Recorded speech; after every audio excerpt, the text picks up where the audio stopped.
যারা ধর্মের নামে বিভক্তির কথা বলে তারা দেশ ও জাতির শত্রু বলে মন্তব্য করেছেন তথ্য সম্প্রচার মন্ত্রী জহিরুদ্দিন স্বপন। বলেন, বিএনপি ধর্ম, বর্ণ, ভাষা ও আঞ্চলিক পরিচয়ের ভিত্তিতে মানুষকে বিভক্ত করার রাজনীতিতে বিশ্বাস করে না। বিকেলে রাজধানীর ঢাকেশ্বরী মন্দিরে উল্টো রথযাত্রা অনুষ্ঠানে যোগ দিয়ে তিনি কথা বলেন। এ সময় তিনি আরও জানিয়েছেন, প্রকৃত মানুষ অন্য ধর্ম বিশ্বাসীদের প্রতি সম্মান ও শ্রদ্ধা করে।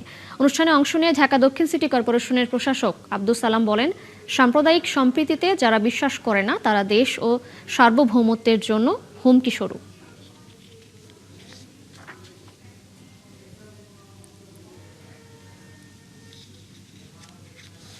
প্রকৃত ধর্মবিশ্বাসীরা অন্য যে কোনো ধর্মবিশ্বাসীকেই তার বিশ্বাসকে সম্মান করেন, কেননা তারা সকলেই ঈশ্বরের প্রেমিক।